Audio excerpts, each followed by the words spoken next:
This is the Forgecast, your eye into the who's who and what's what in cybersecurity and the cloud. Each episode, we bring you fresh perspectives, personal stories, insights, and advice from leaders, innovators, and change makers forging a stronger future.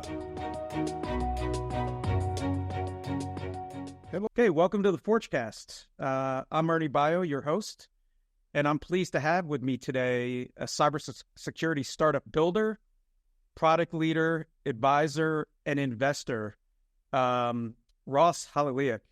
Ross, as many of you know, is behind the widely popular Substack Venture in Security, which is followed by probably tens of thousands of entrepreneurs, practitioners, VCs like myself. And recently, earlier this year, he put out his book, Cyber for Builders, which has become a bestseller on Amazon. And that's what we're going to focus the podcast on today, and really have it geared towards those folks that want to be cybersecurity entrepreneurs or are early in their journey. So that's going to be the focus. Ross, welcome, and thanks for joining us. Happy to be here. Thanks, Ernie. So take us back to your childhood, the early days. I know you didn't grow up in the United States, and give people a sense of where you came from. Yeah, that is a great question. And frankly, the story is still ongoing. So I was born in Ukraine in 1990s, at the beginning of 1990s, just following the collapse of the USSR. I personally have never lived in the Soviet Union, but I was born and raised in the country that was just going through the post-communist, the process of sort of forming a stable democratic society. And I left Ukraine when I was 22. So my life, like my early days, were spent in Ukraine. I grew up in an orphanage, so it is another interesting story, interesting in so many ways.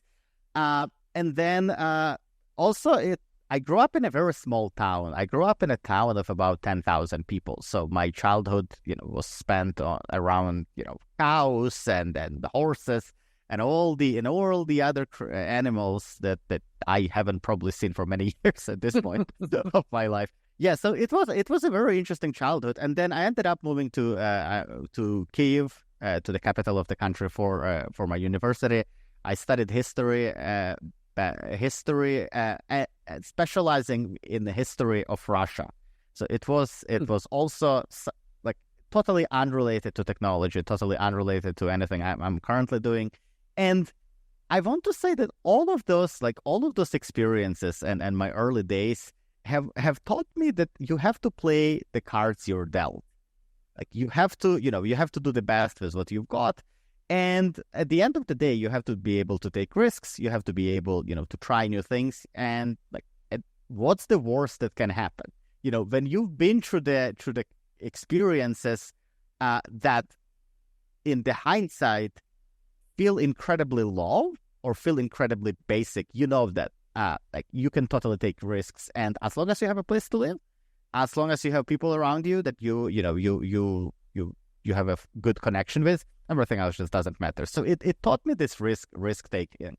At the age of 22, I ended up moving to Canada, immigrated here, and as I did, I found a home in Vancouver. I stayed here for about 10 years, and now I'm in the process of moving to San Francisco. And when will you be in San Francisco permanently? Starting June 2024. So right after RSA. Excellent. Yep. Well, I'm guessing, that's an amazing background. A lot of people can't relate to that, but I'm sure it's given you a lot of resilience and the ability to take risk. I'm guessing your educational and career journey were also non-traditional. Do you want to talk about those a little bit? Yeah, as Mark Twain used to say, I never let my schooling interfere with my education. So my formal degrees and formal credentials are fairly boring. Just talking about schooling, I studied history back in Ukraine, specializing in Russian history, as I mentioned.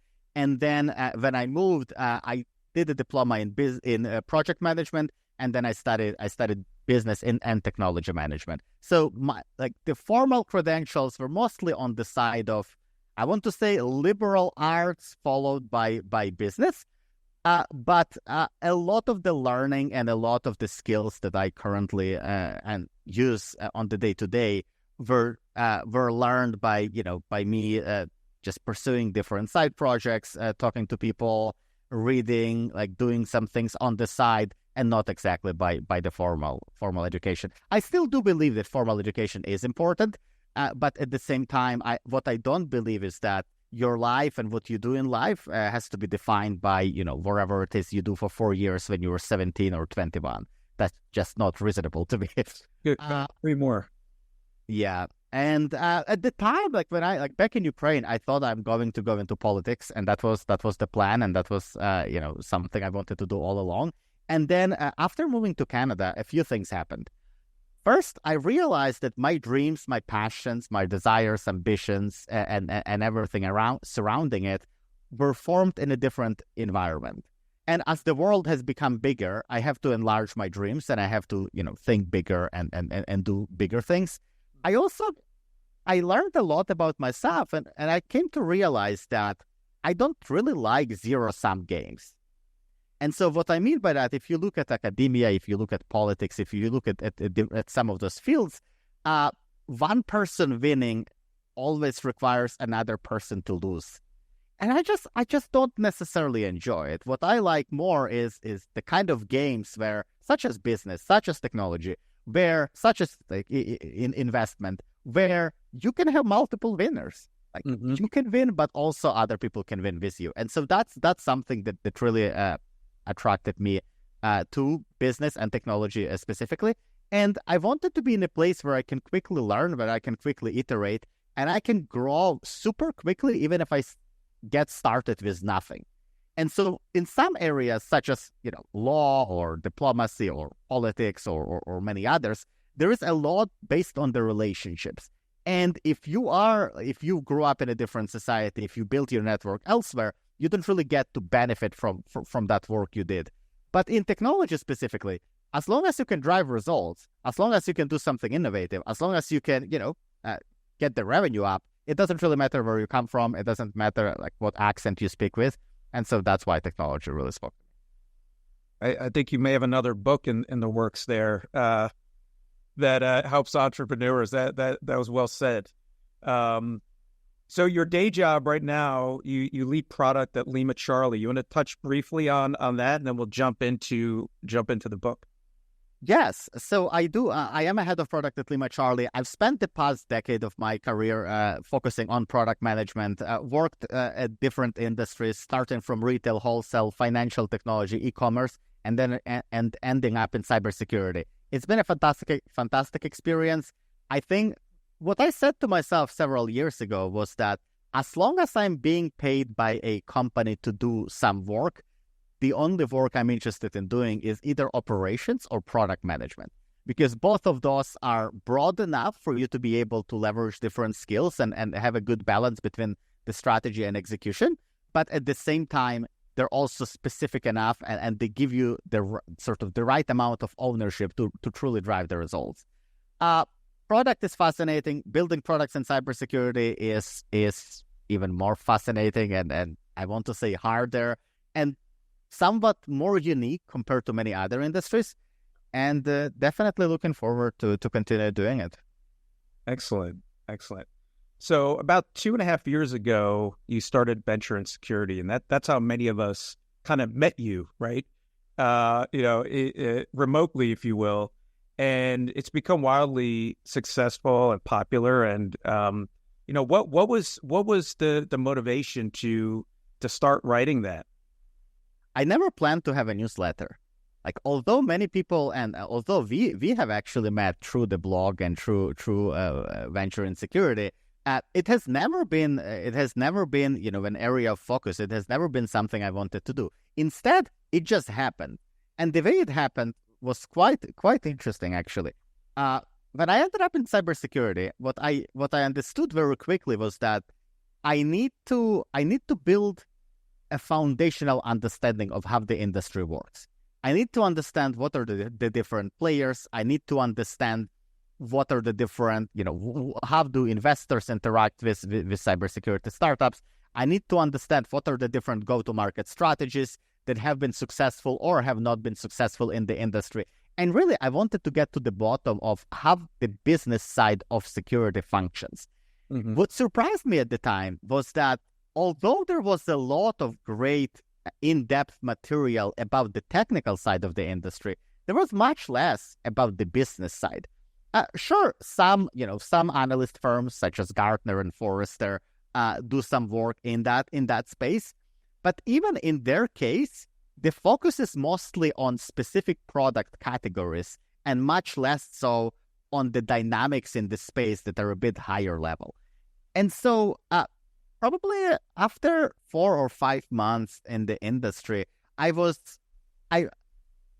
meeting a lot of people. I was talking to people. I was reading a lot. I was attending all the events I could attend. At that time, I was listening to all the podcasts I could listen to just to understand how the industry functions, to understand like what do I need to know. Mm-hmm. And at a certain point, I've accumulated a certain amount of learnings that I thought, hey, maybe somebody else is going to find it useful. So I wrote a blog post. At the time, it was a post on Medium. I think the very first article I wrote was about product management in cybersecurity. And then I shared it on LinkedIn, and several people reached out saying, hey, this was actually quite useful. Thank you for doing it. And I was like, well, that's interesting. So I guess people are interested in understanding more.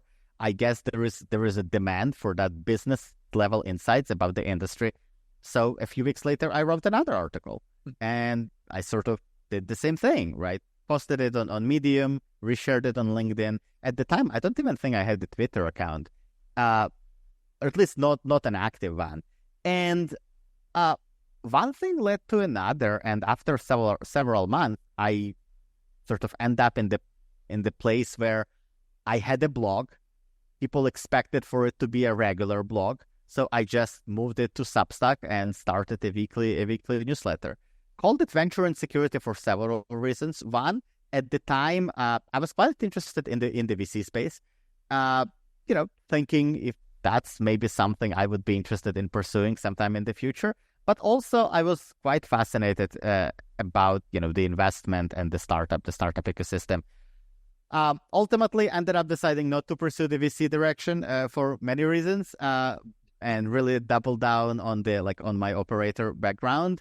And the blog has been growing ever since. As of last year, I think just over 500,000 readers. Wow. reads over I think 11 or 12,000 email subscribers, and the numbers are growing. Which at this point, honestly, I kind of don't care about the specific numbers. It's just it's very encouraging to see people in cybersecurity share their emails with you, because it doesn't really happen too often.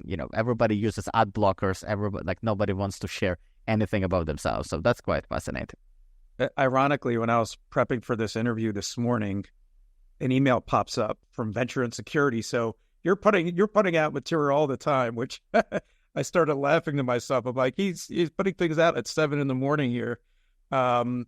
So as part of Venture and Security, you said you decided not to go into venture capital, but you did start an angel syndicate. So maybe you can talk a little bit about that, because, for firms like Forgepoint, we come in at the Series A, but there's a whole line of investors going back, angel, pre-seed, seed, et cetera, that are really placing bets at a risky time early on in a company. So talk to us about your vision with your angel syndicate.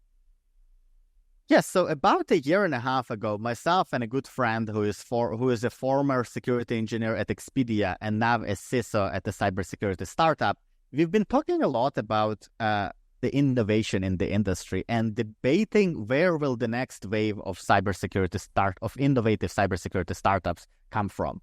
And as a part of that conversation, what we came to realize is that there are a number of great CISO-focused angel syndicates that bring to, there is SVCI, there is the Cyber Club London in the UK. There are several great communities that bring together security leaders. What there wasn't at the time is a place for security practitioners, for people actually doing the work, for security analysts, security engineers, security architects, application security engineers to come together and to become more active on the business, on the investment side of the industry. So the hypothesis was that because cybersecurity practitioners are the ones that get visibility into the new attack vectors, into the new threats, into the new technologies, when they're still being formed, before that reaches the CISO level, by getting security practitioners to invest, we can identify the next generation of innovative companies. Since then, we have learned several things. One is that there is indeed a need to get more security practitioners on the business side of the industry. Like I still believe in it. I do believe that security architects, security engineers, security analysts would greatly benefit the industry by working together with VC firms, by helping, by advising VC firms, by helping to understand, if a certain technological innovation makes sense from the technical standpoint, and so on and so forth. Especially at the earliest stages where, when you at Series A or Series B, when you're looking at the company, there is already revenue, there are already some customers. So there are already some business metrics that you can use as a proxy to understand if the company is solving a real problem. While when somebody is looking at the pre-seed stage startup, there is probably nothing to look at. There is definitely no revenue. There are no customers. There's probably not even an MVP. And so at that point, for you to understand if the company is tackling a real problem, you do need to have a higher degree of that technological fluency. And that's where the security practitioners come in. The challenge, on the other hand, with bringing together several security practitioners and trying to co-invest as a syndicate has to do with the fact that security practitioners get exposed to security products or to security vendors through their tools. For example, when they look at CrowdStrike or any other large vendor, Palo Alto, Microsoft, you name it, they are not thinking about, the hiring strategy. They're not thinking about the go-to-market strategy. They don't necessarily have to worry about the operations, the finance of those companies. Instead, they look at the CrowdStrike and they say, okay, so it is the product. It has an agent that I can deploy. I can start collecting telemetry. I can, send that telemetry elsewhere and do things with it, and so on and so forth. The challenge with that is that at the early stage, at the pre-seed seed stage, there's often no product to evaluate. And so then what ends up happening is that people who are best positioned and best suited to evaluate the early version of the product don't really see the product. So that has been an interesting challenge to tackle. So far, we have about 70 people in the group. Obviously with various degrees of participation. We have wrote an angel check as recently as in December to one application security startup. It's been an interesting experience. Well, you saw a void and a need, and you guys are tackling that. So that's great. So let's move on. I'm going to try to show the book here. There we go. So Cyber for Builders. We're gonna jump into this, and it's a book you put out earlier this year. And I'm telling you, I've been focused on cybersecurity in venture capital for 5.5 years now, and I wish I had that book day one to read through, because there's a lot. It's very pragmatic, a lot of good information in there. So, what prompted you to write it? And outside of future founders, who's your audience for the book? Yes. So the book itself is really just a natural next step for the blog. So what I came to realize sometime in probably August or September last year was that a lot of the writing I did, like a lot of the blog articles on venture and security, are connected organically and tied together by this theme of building cybersecurity startups. So then the question became, if there is already a book in that blog, why don't I just write it? So when I started working on the book, I want to say I already had about 25% of all the work done. So what I needed to do, I needed to go through some of my old blog posts and not necessarily reuse them, but use them as a foundation for, shortening and editing it all out into a fairly concise read about the industry trends and about building cybersecurity startups. Over the past several years, I've talked to a ton of aspiring founders and a ton of early stage founders, and they tend to ask the same questions. They tend to be struggling with the same challenges. So at a certain point, it just became apparent to me that there is a need for something that would address a lot of those questions. Again, also while recognizing that there is no right way to build a company. There is no right way to design a go-to-market strategy. But there are plenty of wrong ways. There are plenty of ways not to do it. So by simply highlighting the things that people shouldn't be doing, you can already build a fairly useful knowledge base that somebody else can leverage. So that was really the goal, to summarize some of the things that I've written, to share some of the perspectives that I've accumulated over time, but also to reach out to people in the industry and get their perspectives and feature their perspectives to complement my, the sample size of one learnings. Yeah, it's interesting. You have 6 chapters in the book, and the 5th chapter is how to fail a cybersecurity company. So, which we'll get into some of those questions a little later here, but I do like how it's laid out, and I do like how you, in my words, get the first principles on just the industry, how it operates. So let's jump in there. So if I'm someone contemplating being an entrepreneur in cybersecurity, what's the right background? That's a fantastic question. You see, I don't necessarily think there is a right background. What I do think is there is a combination of backgrounds that make it right. What I mean by that is you obviously want to have somebody on the team that has a strong expertise in cybersecurity, somebody who is a practitioner, somebody who understands the technical side of the industry. But I do believe that understanding the technical side is also not enough. Meaning you do need somebody on a team who they may be technical by nature, they may be technical by their training or their background, but they have to have interest in the go-to-market. They have to have interest in the business side of the industry.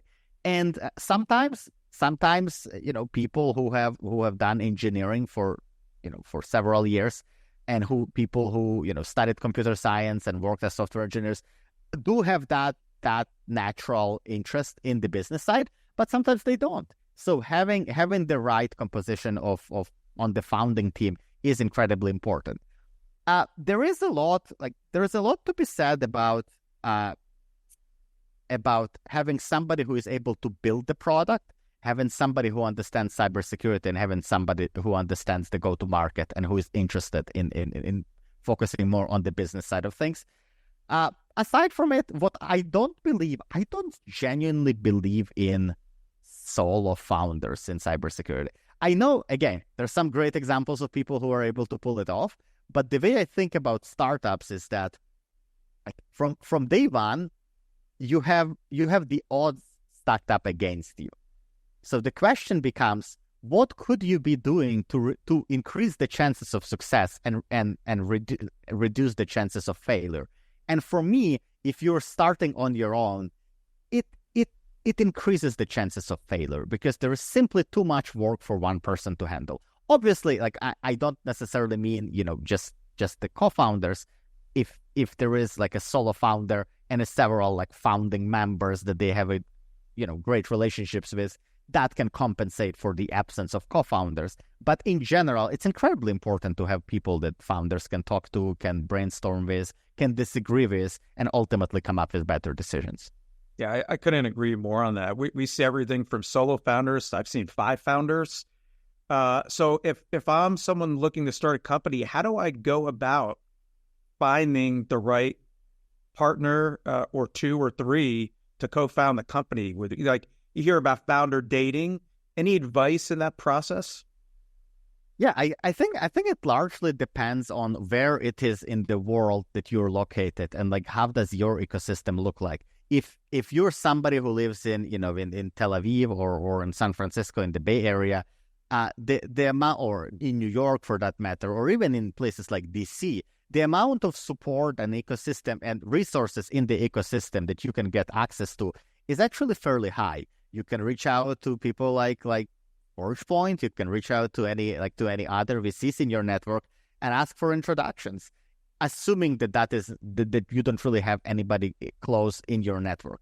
That said, I do believe that step one is always to look left and look on your left and look on your right and see, are there any people you have worked with before, people with whom you have a great relationships, people you actually know what you can expect from them, and see what you can build together really in your immediate network. As if that's not the case, and quite often there are people who simply don't have anybody they can partner up with. It's not uncommon, especially if you're somebody, for example, who have only ever worked at smaller startups, right? If you work at large companies, if you work at Googles and Microsofts of this world, you're naturally exposed to a large number of people that you get to work with. If you work in smaller startups, you have much less people to pick from. And what if none of the people that you know is interested in taking that risk and building a company? Then you obviously need to go beyond your immediate network, in which case asking friends for introductions and just doing the groundwork, reaching out to people in your network saying, hey, I'm interested in building. Are there any people you know that you would be willing to vouch for that could make a great co-founder? Or even reach out to VCs, which tend to have the future founder networks. Good point. So the next question is going to be one of the most loaded questions in this interview. But how do you now you have a bunch of co-founders? How do you determine what problem to tackle, and how do you validate that? And I know there's a lot to unpack. So, read the book, but for now, what's how do you address that? You see, it's a very interesting question, and I've been thinking about this quite a bit recently, or for many different reasons. What I came to realize is that cybersecurity in 2024 is incredibly competitive. Obviously, that's not a very insightful statement. But what is interesting is that although from the outside it looks like there are so many unsolved problems, the moment you start taking a closer look at specific market segments and specific areas of the industry, you come to realize that it's not that easy to find that unique original wedge, to find that the angle that would enable you to actually go to market with something unique enough for a security leader to even want to have a conversation with you. See, I don't think there is a right way of doing it. What I have seen works well is having people who have a fairly strong understanding of the specific domain. And so it's fairly hard in 2024 to just go out and say, okay, let's build something in cybersecurity. Because from the surface, if all you see is those high level problems, it's actually quite hard to find an area you can go deeper into. It's much easier if you have somebody on the founding team with an expertise in a specific area. For example, somebody who has built identity for 5 or 10 years, somebody who has worked in the endpoint security for a long time, somebody who is deeply proficient in understanding the cloud security and how different workloads work and where the gaps are. So to me, having that domain expertise is important because it allows you to go deeper than most of the other people in the industry when you're looking for that initial problem. The rabbit hole that some people fall into is that they have a very specific expertise and they come up with a problem, or at least they pick a problem they think is important, and so because they've seen that problem before, they decide to skip that validation step. So what I think is the best way, or one of the best ways to do it, is to have an opinion, to pick a specific area, be it identity, being product security, to go super, super deep, identify several problems, and then do as many validation calls and as many potential prospect/customer interviews as possible. Quite often you will see that something is indeed a problem, but it's just not the top of mind for CISOs, is not top of mind for security practitioners, and they're unlikely to ever invest time and effort to actually do it. There are a ton of those. Like when you think about cybersecurity, there's so many of those like second or third tier problem spaces that founders may be very excited about, but security leaders will never get to actually solving, because an average security leader today is still concerned with the very same problems that they were worried about, 5 years ago. They still care about endpoint security. They're still looking at the cloud. They still care about compliance. They're still looking at identity. So it's not generally, it's not deep fakes. It's not, the most advanced use cases for AI. It's fairly basic problems that have been there for quite some time. Again, that doesn't mean that those advanced problems don't have, space and shouldn't be solved. It's just if you're looking for somebody to be, to sign a check today, you should probably be looking at the problems that they're worried about today. Makes sense. At a high level, I think of, making a new market and disrupting a current market. What are some nuances on the differences there and how you go about thinking through problems, whether you're disrupting or making, starting a brand new market within cybersecurity? Yeah, I think the reality is that new markets don't emerge as often as some people realize. That's this part one. And part two, just because a company is trying to build a feature that nobody else is building doesn't make it for a new market. And I think that's where many people truly get confused. Like they decide a very specific feature set and they say, oh, we're building a very unique solution and we're defining a new market. It's like, are you truly? Like you're competing in a market where there are many other alternatives to what you're doing. It's just you are taking a unique spin on it, which it makes it for a unique solution, but it doesn't necessarily make it for a new market. Like if the same problem can be solved by existing vendors in a different way, then that really is an existing market, or at least the way I think about it. I think the reality is if you have an ambition to define a new market, you have to be willing to one, raise a decent amount of money and spend most of that money on marketing and education. And that's really something that you see a lot in the industry. Some founders assume that because they're the only company that does X, it gives them that first mover advantage and it gives them the ability to truly show something unique.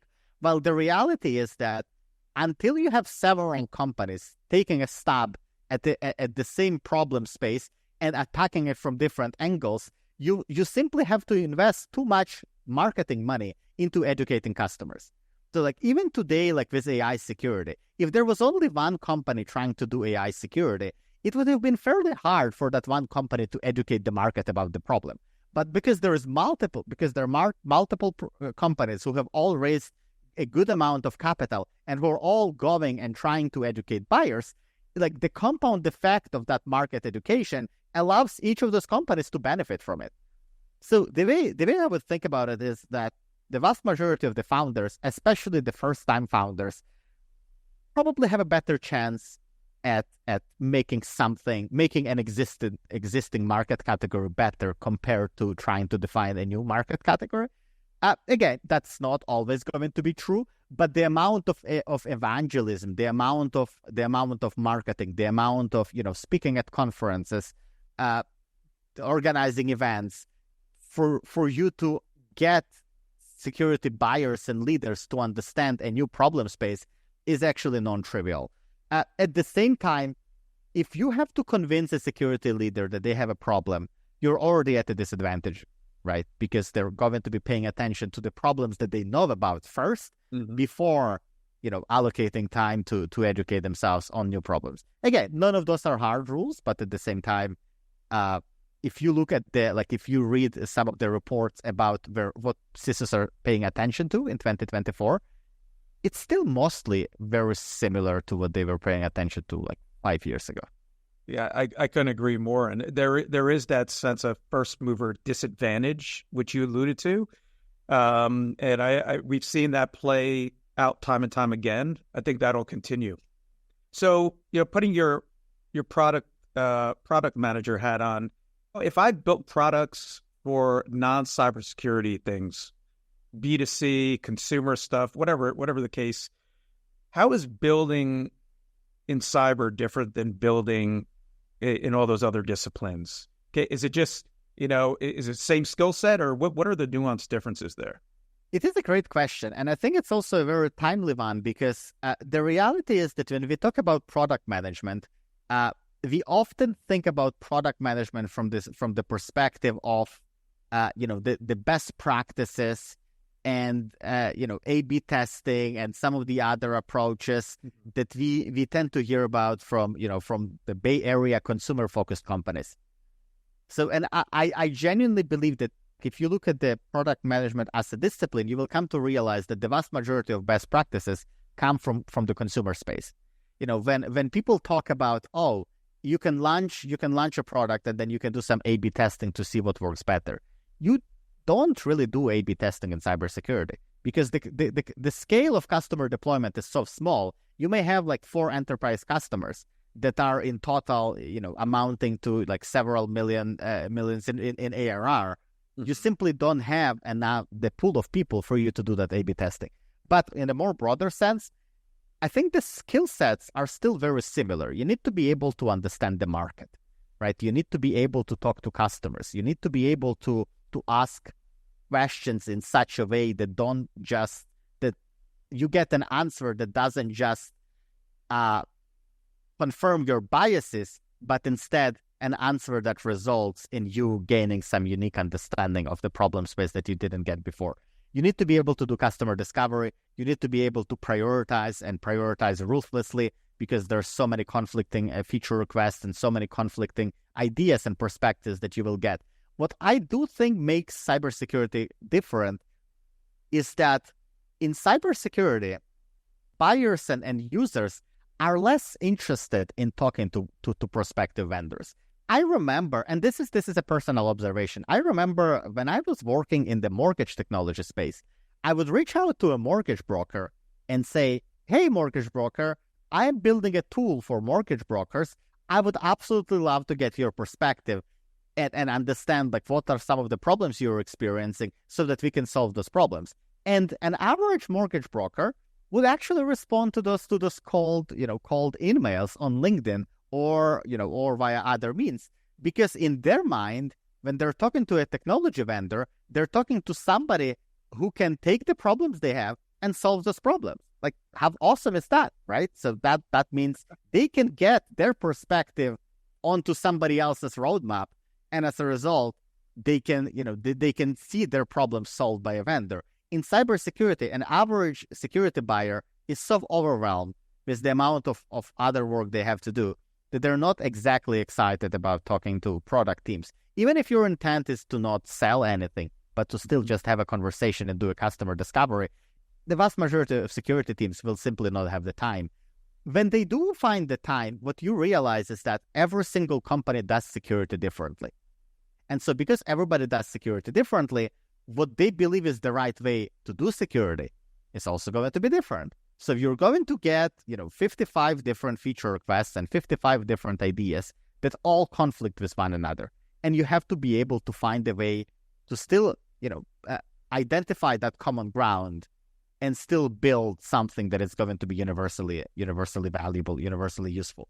The other thing that I find quite fascinating is that a lot of the questions that product managers are asking security teams are actually the questions that an average adversary would also like to see answered, right? When as a PM, when you show up and you say, hey, security team, tell me where your gaps are. Tell me where you're struggling. Tell me what's not working. Tell me like where you get too many false positives. Tell me where do you drown in alerts. You are asking all of those questions that a normal security team has all the reasons to be quiet about and to not disclose to an external party they don't have a trusted relationship with. So it becomes very hard to do that customer discovery, or more importantly, the prospect discovery. Because if you already have a trusted relationship, people are much more likely to be open to talking. If you don't have that trusted relationship, it can be quite hard to convince them. So it's all of those factors, like all of those small bits and pieces that are not exactly different or that do not exactly make the product management and cybersecurity unique or somehow entirely different from product management in other disciplines, but it just makes it just a tiny bit harder on every front. Hey, that's great advice. And yeah, there's very few other industries where there's an omnipresent adversary, and the fact that you need to build trust with the CISO and security team is spot on.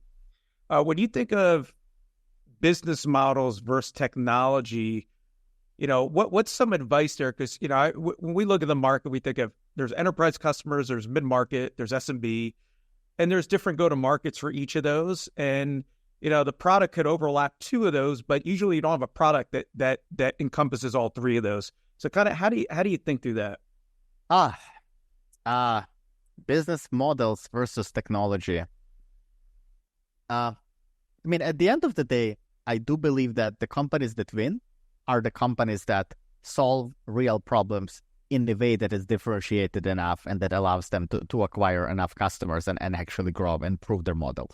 When I look at the cybersecurity startup landscape, I think in most cases, companies get started by technical founders who are looking for that technical edge. So who are looking for a way to do something better, like to address a problem in technology that didn't exist today, that didn't exist yesterday. I think for the most part, there is often that technical insight that is needed for you to identify an interesting market that has the potential to grow. Like, for example, if I look at CrowdStrike, I think the insight that enabled CrowdStrike to do, to become what it is today, among many other things, was the insight that in the world where adversaries are becoming more mature, there needs to be a way to move past the signature-based detection. So they started to look at the behavioral detection. Is that a technical insight or a business insight? To me, it's more of a technical insight. I think the business model becomes incredibly important because you need to be able to execute well. But I do believe that, especially on the enterprise side, the vast majority of the companies start with some technical insight. On the SMB side, however, I would guess it's more about finding the right go-to-market and the right business model, because you typically there is typically very little cutting-edge technological innovation on SMB. Instead, you take what already exists on the enterprise end, or like the mid-market or and the enterprise side, and look for ways to repackage it in such a way that makes it consumable by somebody who is much less sophisticated.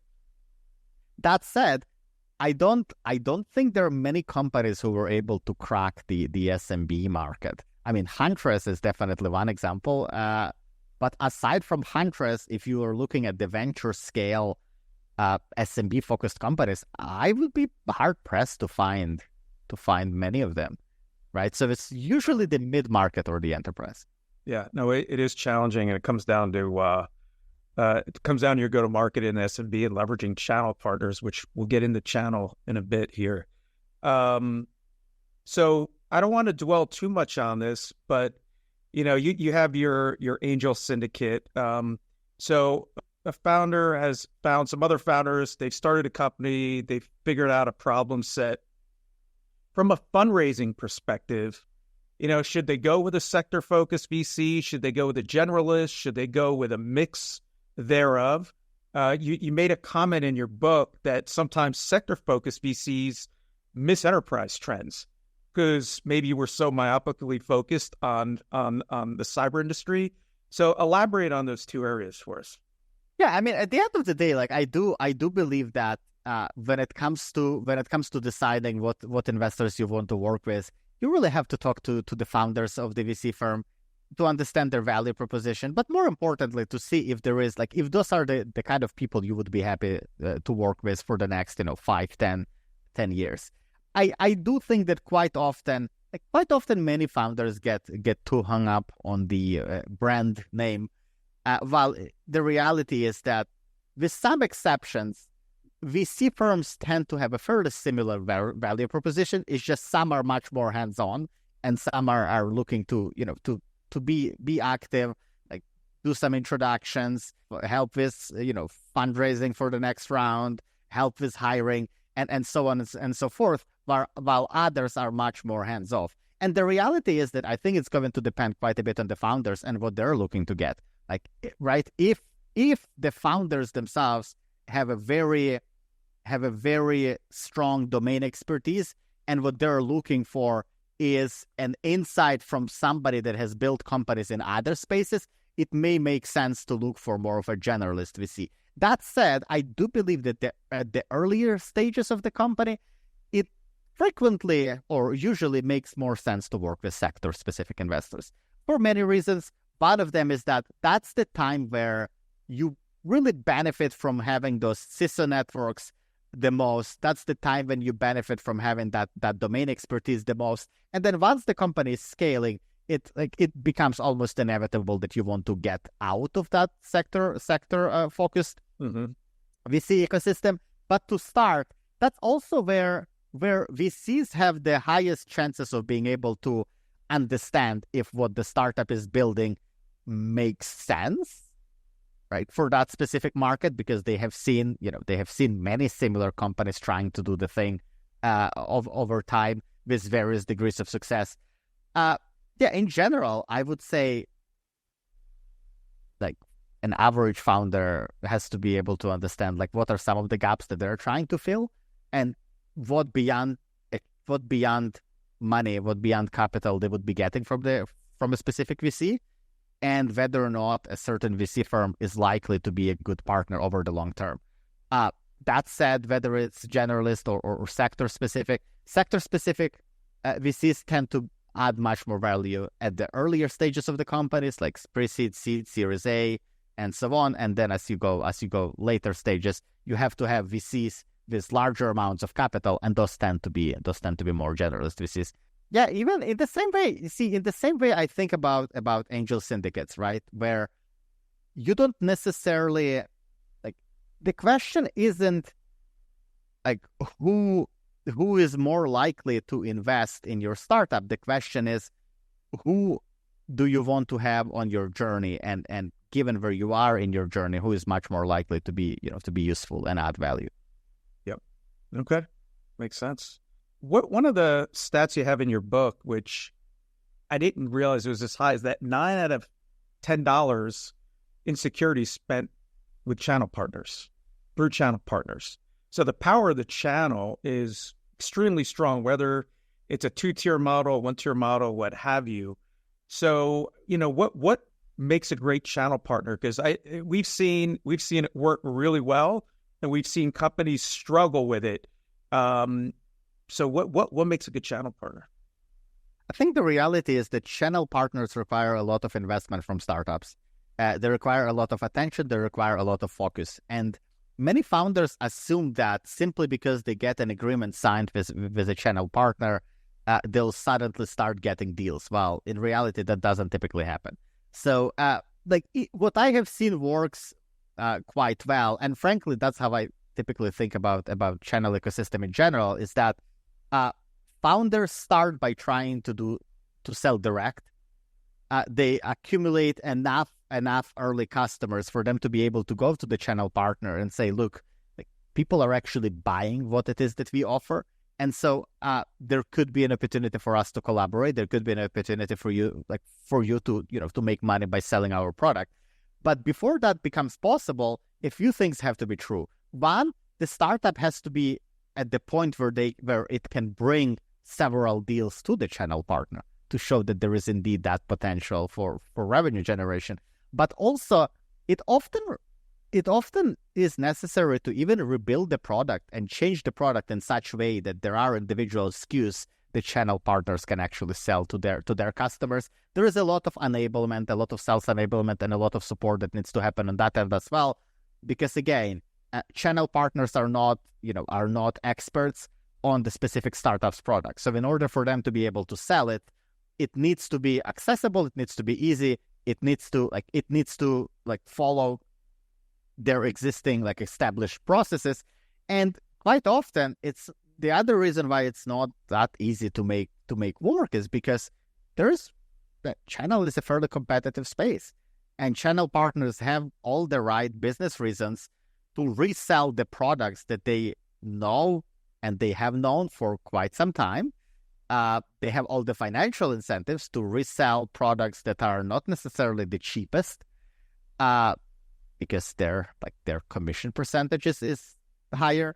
There is the whole incentive piece that I think founders really need to understand with channel partners. But in general, what makes for a great channel partnership is understanding, is like a true partnership where there is a two-way communication, there is a clear understanding on the startups and what it is that the channel partner actually needs for it to be able to sell the startup solutions.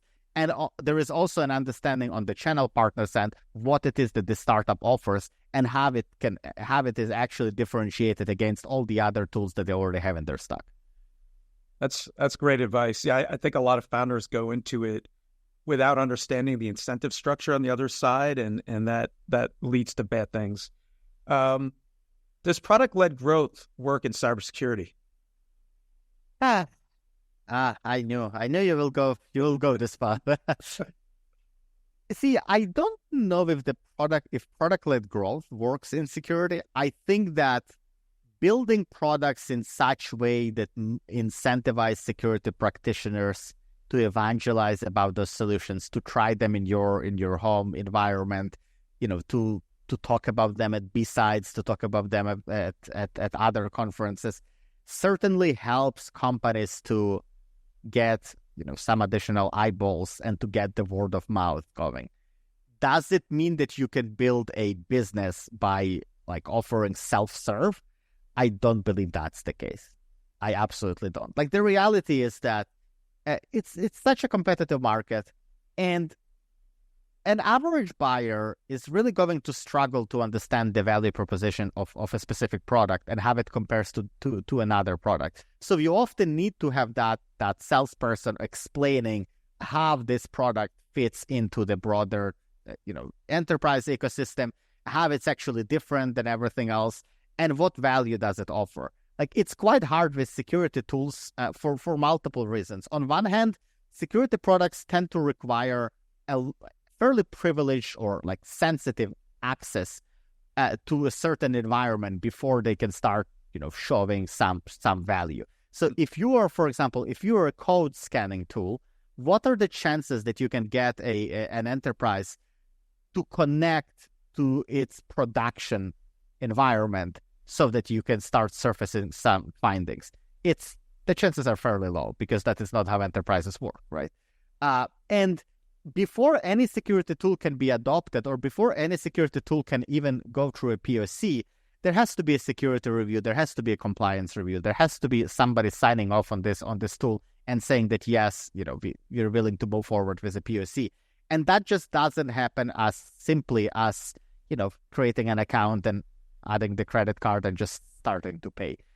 On the SMB, I think there is this dilemma where PLG is just not how enterprises buy security tools, but also in the ideal universe, PLG could be a great fit for SMBs because their deployment sizes are smaller, and you obviously it's very hard to make the economics of selling to SMBs work unless you go through channel partners because of how small the contract values are. And so you would want, in the ideal universe, you would want an SMB to be able to discover a tool and do the evaluation and just get started with the tool and start paying for it. The reality, however, is that SMBs are not sophisticated buyers. They're not looking for security tools. They have often no way to tell the difference between a VPN and an MDR. And so for that reason, the SMB-focused PLG is not quite a thing either. So on either side, it's a tough value proposition. It's a nice complementary channel just because it can build that community around the product, but it is not a way to grow revenue, in my view. I totally agree. Last question before we get into a few closing questions. What are the top 2, 3, whatever ways that cybersecurity companies fail? Off the top of my mind, over-optimizing, falling in love is the solution over the problem. So just trying to push a specific solution to the market instead of approaching the market more from, the standpoint of validation and truly understanding if that's even a real problem. It happens way too often. Like people in cybersecurity, they have a strong opinion about something being a problem. They have a strong opinion about what an ideal solution looks like. Obviously, it's the solution they've built. And so what they're often trying to do is to just continue going and trying to convince everybody else, trying to convince investors that it's a real problem, trying to convince buyers that it's a real problem, trying to convince everybody that it's a real problem, despite the evidence that suggests them otherwise. I don't know if it's stubbornness. It's hard to tell the difference between stubbornness and the vision, but I feel like between those two, you can be a very visionary founder, but you still should have that beginner's mindset, and you still should be willing to to take feedback and reflect on that feedback instead of just pushing your vision forward, despite the fact that you're not seeing signs that it's actually being accepted. Because we also see companies that they really never achieve product market fit. There might be some movement towards it, but it just never matured for a litany of reasons. And there's some investors that will give them money, and even though product market fit will never be reached, or to your previous point there, you have a solution looking for a problem. Yeah. It becomes this kind of self-fulfilling prophecy, and we see that all the time. Yeah, the other piece that I would mention, because again, I see it way too often, is trying to over-optimize for the most mature part of the market that actually builds tools internally. So you see it a lot in the Bay Area specifically, right? You see a founder that is, I don't know, ex-Netflix, ex-Netflix, ex-Google, ex-Dropbox, some of the other, the top cloud native companies. They get into this rabbit hole of being biased by their own experiences. Because if you've only ever worked in those cloud native, cloud first, venture-backed enterprises, if you've seen the same problem wherever you went, you develop this, you start to pattern match, and you say, okay, so, my previous company had this problem, this company has this problem, and, a company where my friend is employed also has this problem. So this might be a big enough problem. I'm going to go and solve it. And the issue is that, or the potential issue is that, is you have to go outside of your immediate network to see if that problem is truly a commonplace on the market, or if that's something that only top 1 or top 2% of companies on the planet experience. And you see, I specifically mentioned the Bay Area companies because that's where you see it a lot. You see, if you're a security practitioner who works for a large enterprise somewhere on the East Coast, then you tend to be a bit more realistic about where the market is. But if all you see is those companies that hire their own detections engineers and their own security engineers, it's too easy to get biased and to start thinking that that's where the market is. Well, that's where 1% of the market is. And as soon as you try to scale outside of it, and the challenge with this is you may totally get enough impressive logos and enough customers on day one, because there is 100 or maybe 200 of those early mature security teams. And so you will totally get some early adopters, and you may overinvest into building a product without realizing that the total addressable market is actually much smaller than you think. I think that happens way more than we appreciate. There's a bias there. So I have 3 closing questions. You can answer as short or as long as you want. So any predictions on where the market's going for security of AI? So it's a tough one, primarily because security. So I do believe that a year from now, or 2 years from now, we will, and even sooner, we will be seeing a lot more adoption of AI for cybersecurity. whether we're talking about vulnerability management, endpoint, cloud, product security, there is going to be a lot more of it. That said, I'm struggling to come up with any predictions around security for AI. And the reason that's the case is because, as one of my friends put it when we were discussing this problem, it's like trying to build airports before you know what planes are going to look like, right? We're trying to build security before we know to what degree will the AI vendors themselves be providing security for AI. We are trying to sort of come up with a separate AI for security for AI category before we even know what the AI ecosystem is going to look like. And if you look at the past experience, you see it a lot with cloud security, for example. Like right now, you look at companies like Wiz, and you say, "Wow, this is incredible what those guys have been able to do." But Wiz started about 15 or 16 years after AWS. So it's taken a decade and a half for the enterprises to start adopting the cloud to the point where you could build a large and successful company like Wiz. Again, there have been some other cloud security companies, several of which got acquired by Palo Alto before, and so on and so forth. But the question becomes, will the AI adoption be fast enough for AI security companies to truly grow as fast as we would like to? I don't know. The time will tell. It's back to that first mover disadvantage and having to educate the market. Yeah. But you're educating them on something that's a moving target right now. Exactly. Difficult. What is one long overdue industry change you'd like to see? I would probably say the mindset around innovation. You see, I find the industry to be quite divided about the value cybersecurity startups offer. And you often talk to security practitioners and security leaders, and you hear a lot of this disillusionment, like a lot of, I want to say even a lot of negativity towards security startups. It's like, oh my God, this business, VCs are pumping money into the industry.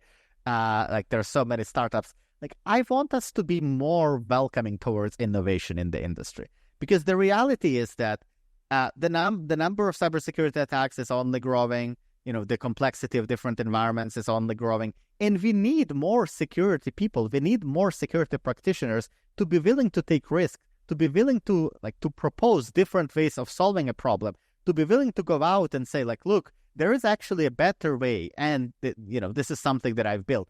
I think there is this attitude towards startups outside of the startup community that has to change. The other thing that I believe has to happen is RSA is a great example. Like, RSA is coming up, and there is a lot of excitement about the event.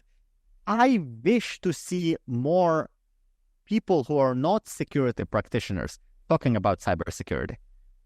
I want to see panels where somebody from sales, or somebody from partnerships, or somebody from finance brings up the importance of cybersecurity and their perspective on cybersecurity, because there is a lot of this echo chamber effect that we get when we have a bunch of security practitioners come into a room and say, oh my God, security is so important, we have to invest more. Like, everybody has to care about security.